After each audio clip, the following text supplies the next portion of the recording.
Tuzungumze ya mchungaji Josephat Gwajima, yeye ana nafasi kubwa ya kutoa maoni yake. Siungi mkono kutekwa kwa watu, siungi mkono kuuawa kwa watu. Hata Biblia inakataza kuua. Kwenye Kutoka sura ya 20 nasema amri mojawapo 10 zile nasema usiue.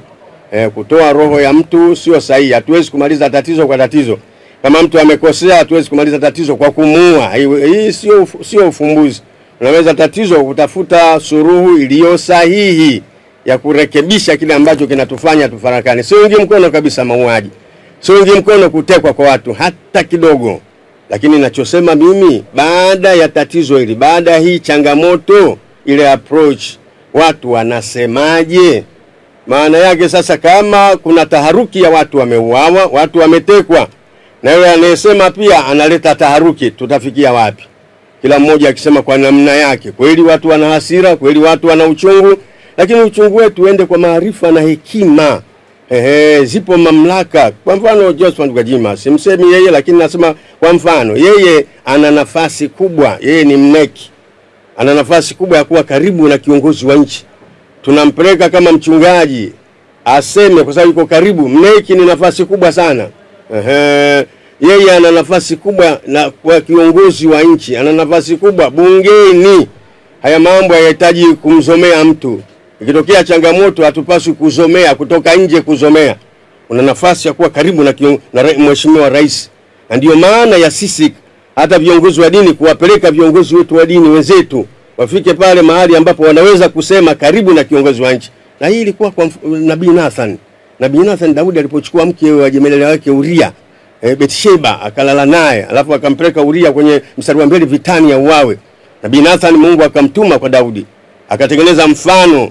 Daudi alikuwa na nafasi, Nathan alikuwa na nafasi kubwa ya kuweza kuzungumza na mfalme. Huwezi kusema mtu mwenye nafasi kubwa kama sisi yao tu, unasema tu wewe una nafasi kubwa. Gwajima ana nafasi kubwa, mneki. Gwajima anakutana na mheshimiwa rais wakati wote ule. Mimi siwezi kumpigia simu rais, ndio naweza kusema vyovyote vile. Lakini watu wenye nafasi kubwa, wenye ukaribu na kiongozi wa nchi, hawapaswi kusema kama watu wa kawaida. Wao ile nafasi walionayo sio ya kawaida. Hatukumpeleka pale na maombi yetu aseme kama mtu wa kawaida. Alikuwa aseme kama kiongozi, kama Mungu amempeleka pale. Nathan alimwambia Daudi, akamwambia kuna mtu amekuja mgeni kwake, akaacha ng'ombe zake wengi, akachukua ng'ombe wa jirani yake akamchinjia mgeni. Akamwambia Daudi, Nathan, mtu kama huyo afanye nini? Daudi akasema kwa haraka sana mtu anapaswa kuuawa. Nathan akamwambia mtu huyo ni wewe. Umeacha wake zako wengi, umechukua mke wa jemadari wako. Kwa nini? Nathan alikuwa na nafasi. Kwa hiyo Gwajima kwa kusema kule nje kuzomeana sio sahihi. Kama kiongozi wa dini, kama kiongozi katika serikali, umeapa kwa katiba na umeshika Bible. Wakati wanasema tunatunza siri ya nchi, umeapa. Na sisi tumekubali umekwenda kuapa. Kwa hiyo ni vizuri kuna utaratibu wa kuzungumza. Kila mtu, kama kwa mfano alimsema mbunge fulani Ponjoro, sio sahihi. Kiongozi huyo yule yote ni kondoo, yule yote anahitajika kuja kwa Yesu.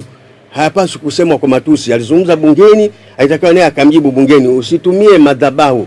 Waislamu wakitumia madhabahu zao kusemana, na sisi tutumie madhabahu zetu kusemana, nchi itakuwa salama kweli? Kila mmoja asimame kwenye madhabahu yake aseme anavyotaka yeye, nchi itakuwa salama.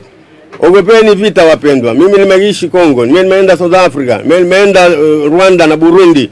Mimi najua prison, najua maisha yote. Watu wa bunduki miaka ya nyuma, maisha yote tunayafahamu. Kwa hiyo ogopa, tuko huru hivyo na kula mikate. Biblia inasema katika Mithali sura ya 15, heri mego kavu pamoja na amani kuliko chakula kinono na mafarakano. Na nafuu hivi hivyo, wakati mwingine tupo hivi, tunafanya kazi zetu. Uko madhabahuni unahubiri, chuma ikilia madhabahuni, ukifungua mdomo haleluya, chuma imelia mdomoni.